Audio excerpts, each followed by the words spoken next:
Picture a winter night so cold the Zamboni wore a scarf, the arena lights hummed, the crowd buzzed, and somewhere deep in the tunnels of the rink, an equipment manager named Larry Two Napkins Lombardo faced a crisis of destiny and dairy. He had one job, deliver the pucks. He had one weakness, pepperoni. And there it was, steam curling from a freshly delivered, family-sized, New York-style masterpiece, the cardboard box glowing like a treasure chest in a cartoon. Larry cracked it open and time slowed down. Choir of pepperonis, halo of oregano, a tiny gondola of olive oil drifted across the cheese like a romantic moonlit boat.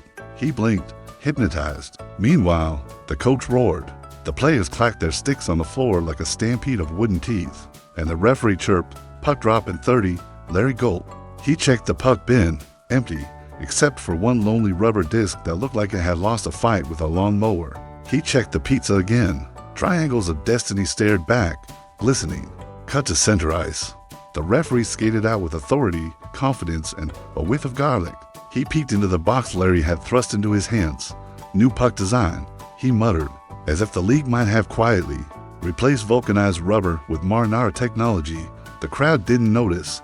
They were busy, arguing about who invented slapshots and why the mascot looked like a legally ambiguous moose. The ref made the signal. The two centers crouched. The building inhaled. And then Whippy dropped a slice, not a puck, a slice, perfect triangle, pepperoni constellation. It hit the ice with a soft, reverent plap like a prayer made of cheese. Chaos bloomed. The center swatted, missed, swatted again, and the pizza slice scurried forward like a tiny greasy manta ray. A defenseman poked it and accidentally folded the tip. A winger chased it and left behind a shimmering trail of mozzarella like he'd just painted a comet. The goalie, huge and heroic, squared to the shot and immediately slipped on a rogue mushroom. The play-by-play guy panicked. Puck UH sliced loose in the slot, extra cheese in the crease. Someone call a dairy official. Fans smelled it before they understood it. Heads tilted, nostrils flared, stomachs rumbled in unison. The wave started spontaneously, powered by carbohydrates. Kids pressed their faces to the glass and left soft smiley faces without touching anything. Even the Zamboni driver cried a single salted tear of pride, then tasted it because curiosity. On the bench, the coach tried to be serious, gentlemen, fundamentals, but he could not finish the speech because a string of cheese traveled, implausibly, from the slice to his whistle, and then to his soul. He blew the whistle. It honked Marinara. The assistant coach turned a whiteboard into a menu. New system, he whispered. Triangle offense, literal triangle. By the end of the shift, something had changed. The arena had witnessed a forbidden magic. The slap shot became a slap splat. The face-off became a taste-off. And the sport itself became strangely delicious. The referee shrugged, as if to say, when in Rome, skate with pizza. The scoreboard clicked, not with numbers, but with destiny. Hockey had accidentally invented its silliest cousin, and Larry, he stood by the tunnel, clutching the empty box like a proud parent, whispering to the universe, "You're welcome." Now, scientists will tell you that physics is serious business. Gravity, friction, velocity, all those intimidating words that make you feel like you should have paid attention in high school. But when the puck is a slice of pepperoni pizza, the laws of physics take a vacation. Put on sunglasses and ride a jet ski made of garlic bread. Let's start with speed. A regular hockey puck can blast across the rink at 100 miles per hour, so fast you hear it whistle like an angry teapot. But a pizza slice? It has no aerodynamics, no structural integrity, no sense of pride. When you slapshot a slice, it flops, bends, and sometimes just gives up halfway, lying there like it needs a nap. Players tried everything: flat slap, angled slap, even the two-handed cheese fling. Best result, 12 miles per hour, and that's only if the pepperoni align with the wind. Then there's friction. Pucks glide. Pizza clings. The cheese bonds with the ice like emotional Velcro. Try stick handling a slice, and you'll hear the squeak of mozzarella screaming for mercy. Sometimes the slice spins like a frisbee. Other times it suctions itself to the ice so firmly the ref has to peel it off with a spatula. Scientists called this the mozzarella paradox. Players just called it annoying. Durability? Forget it. Rubber pucks last forever. Pizza pucks last one period, maybe two if they're thin crust. By the second period, toppings scatter like confetti. Suddenly the game isn't about one puck, but 30 pepperonis bouncing like mini pinballs, jalapigos turning into landmines. olives into stealth pucks that disappear on the dark ice. The goalie doesn't just defend. Neji's dodging toppings like he's trapped in a food tornado. Of course, this chaos required new strategy. Coaches scribbled diagrams that look more like pizza menus than plays. Gentlemen, we're running the pepperoni trap defense. Watch out for the pineapple gambit. And remember, no one survives the stuffed crust. Counterattack and penalties, though, they evolve. In pizza hockey, high sticking doesn't mean swinging your stick to high, it means sneaking a bite before the whistle. That's a 2-minute penalty in the Olive Garden penalty box, where instead of glass walls, players sit in a booth with breadsticks. Goalies could be penalized for delay of game if they eat more than 2 slices mid-shift. Referees developed a new call, too much sauce on the play. Usually when the ice looked more like lasagna than hockey, even the face-off became ridiculous. Imagine the hungry players crouched low, breathing heavily, sticks ready. The ref skates up, reaches into a box, and instead of dropping a puck, lowers a steaming calzone. Do the players battle for it? Or do they just rip it in half and start chewing? Fans never knew whether to cheer or order delivery. In short, pizza hockey physics weren't physics at all. They were slapstick science. Every bounce, every flop, every cheesy collapse proved one truth. When you replace rubber with mozzarella, you don't just bend the rules of physics, you bake them at 450 degrees. Because in pizza hockey, Newton's laws are covered in Marinara. Every sport has its legends. Baseball as Babe Ruth, basketball as Michael Jordan, football as Tom Brady, and pizza hockey. Well, pizza hockey had a cast of characters so absurd you'd think they were created in a Saturday morning cartoon. First up, Sauce Boss Tony Marinara. Tony wasn't the fastest skater or the strongest shooter, but he had one secret weapon: cheese accuracy. Somehow, every time he slap-splatted a pizza puck, the melted cheese stretched across the ice like a fishing line and tangled up defenders. He once scored a hat trick where each goal involved ricocheting a pepperoni off 3 helmets, a goalpost, and a Zamboni driver. His celebration? He'd spin in circles until sauce flew off his jersey like a sprinkler system. Fans loved it. Janitors hated it. Then there was Grease Lightning McTavish. Nobody knew his first name. Legend says he skated so fast the friction melted the pepperoni beneath his skates, leaving a trail of Parmesan dust behind him like some kind of Italian rocket booster. He invented the full crust dash, where he'd lower his head, tuck in his elbows, and blast through defenders while screaming "Mamma Mia" at the top of his lungs. Opponents feared him, not because he scored, but because he left the entire rink smelling like a food truck explosion. And how could we forget Big Sal the human napkin? This goalie was less athlete, more buffet. He didn't block shots with pads, he blocked them with appetite. Pepperoni pucks, gone in one bite. Deep dish attempts, he chewed through them like a hungry bulldozer. Sal wore a giant bib with the words "all you can eat" embroidered across the chest. When the crowd chanted his name, he'd raise a breadstick like it was Excalibur. Rumor has it he once ate the game puck before overtime and simply declared, "No puck, no problem. We win." But heroes are nothing without rivalries. At pizza, hockey had the fiercest rivalry in sports: the Chicago deep dish crushers versus the New York thin crust slicers. Chicago's players lugged around heavy, casserole-like pucks that could crack helmets. New York's squad, on the other hand, flipped floppy slices like boomerangs. Their matchups weren't games, they were culinary civil wars. The ice became a battlefield of crust philosophy. Fans held signs reading "Real pizza is thick" or "Fold IT" or "Forget IT." Even mascots joined the chaos. Chicago's mascot, Louis the deep dish bear, carried around a pizza shovel instead of a hockey stick.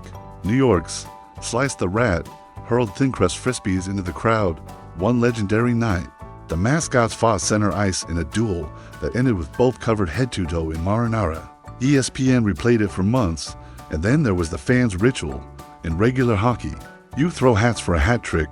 In pizza hockey, fans hurled breadsticks, garlic knots, and once an entire lasagna into the rink. The Zamboni had to be retrofitted with a post removal attachment. One game in Buffalo had to be delayed 30 minutes because the ice was covered in Alfredo sauce. Footprints, yes, pizza hockey produced chaos, but it also produced legends. Legends so greasy, so saucy, so spectacularly dumb, they became immortal. Every sport has scandals: doping in cycling, deflated balls in football, pine tar in baseball. But pizza hockey, its scandals were cheesier, messier, and 10 times more ridiculous. The first great controversy was the anchovy incident of '84. One crafty coach tried to sneak an anchovy top slice into play, thinking the extra fishy oil would make the puck slide faster. Instead, the stench was so powerful that 3 players fainted on the face-off. The goalie gagged inside his mask, and the referee straight up quit mid-game to become a librarian. Anchovies were officially banned forever. Any attempt to reintroduce them was punishable by lifetime suspension or worse, being forced to eat cold, soggy pizza with no microwave access. But nothing divided the league quite like the Pineapple Wars. Half the players swore pineapple made the puck stickier, hard as steel, and gave them tropical puck control. The other half considered it blasphemy. Games dissolved into chaos as fans brought signs. Pineapple power versus fruit doesn't belong. Entire arenas split down the middle like a culinary civil war. One playoff game in Hawaii had to be stopped after both teams refused to touch the puck, each side yelling, "You eat it first." That match ended in a 0-0 tie and 47 bruised egos. Then came the era of crust doping. Some teams discovered that stuffing cheese into the crust made the puck heavier, more stable, and nearly unstoppable. But others took it too far. There were mozzarella-injected slices, ricotta-enhanced dough, even experimental 4-cheese mega crusts that exploded on impact like dairy grenades. One slap shot from a stuffed crust puck shattered the glass, knocked over the hot dog vendors, and started a small grease fire in the stands. Was it illegal? Absolutely. Was it awesome? Also yes. Of course. No scandal compares to the darkest chapter in pizza hockey history, the Great Pizza Shortage of 1987. A national delivery strike crippled the league. Domino's drivers walked out. Pizza Hut ovens went cold. Little Caesars fled the scene yelling "not ready" for 7 horrifying days. There were no pucks. Desperate teams tried substitutes. Quesadillas lasted 5 minutes. Pancakes stuck to the ice and never moved again. Bagels caused injuries when they ricocheted like rubber bullets, and in one infamous disaster, the Montreal mozzarella used a frozen lasagna slab. The lasagna broke apart mid-game, unleashing noodles across the ice. Players tripped. Referees wept. Fans rioted, and the Zamboni clogged beyond repair. Historians still call it the Lasagna Game, a tragedy never to be spoken of at family dinners. And then there were the grease sabotages. Rival teams allegedly poured extra olive oil on their own slices so opponents would slip while chasing the puck. Others coated their pizza with industrial flour to reduce stickiness. One coach even tried hiding pepperoni inside his goalie's pads, claiming it gave him extra protection. The league responded by hiring official sauce inspectors, men in lab coats, armed with spatulas and breadsticks, tasked with testing every puck before face-off. In the end, pizza hockey controversies didn't ruin the sport, they made it even more legendary. Because if your sport doesn't have scandal, grease, and at least one lasagna disaster, is it even worth watching? Acqui Valle Part 5 Refeta, approximately 500 palavras. Facendo a saga do pizza hockey en grande estilo cartunesco. Part 5, Pizza Hockey Today and Beyond Remix. So, what became of pizza hockey? Did it survive? Did it evolve? Or did it melt away like cheese left along under arena lights? The answer, yes, no, and kind of. Officially, the NHL cracked down. The commissioner held a press conference where he slammed his fist on the podium and declared, "This is a serious sport. No more pepperoni." But the cameras caught him wiping marinara off his tie, so nobody believed a word he said. Pizza hockey was banned in the big leagues, but like all forbidden delights, disco, lava lamps, professional dodgeball, it lived on underground. Secret tournaments popped up in basements of pizza parlors, roller rinks, and abandoned Chuck E. Cheese locations. Players wore mismatched gear. Referees used breadsticks as whistles, and the Zamboni was replaced by delivery scooters sliding across the rink. The crowd, a mix of die-hard hockey fans, confused families who thought they were at a buffet, and local raccoons lured in by the smell of mozzarella. Legends whispered of the Pizza Cup, an underground championship where the final puck wasn't a slice, but an entire 20-inch pie dropped at center ice.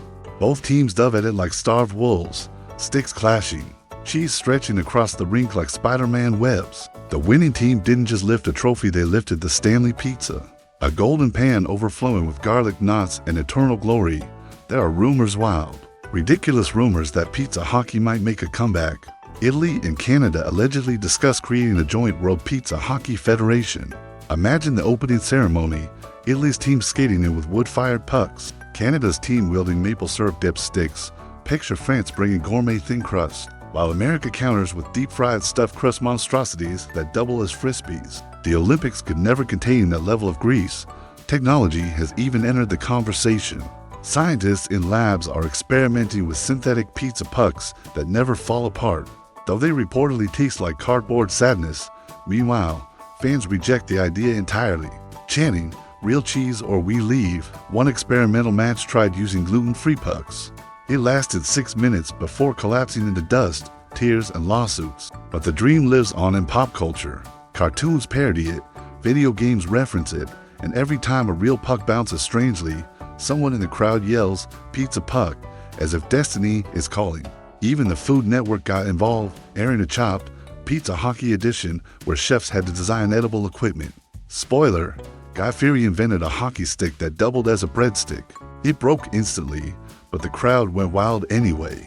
And maybe, just maybe, the day will come when the NHL embraces the madness. Imagine Madison Square Garden, sold out. The lights go dark. A single spotlight hits center ice. The referee raises a steaming box. The crowd chants, "Piazziza, Piazziza." The slice drops. The horn sounds. History repeats itself because no matter what the rule book says, no matter how many scandals, shortages, or lasagna disasters, deep down, hockey fans know the truth. Hockey with pucks is fine. Hockey with pizza is destiny.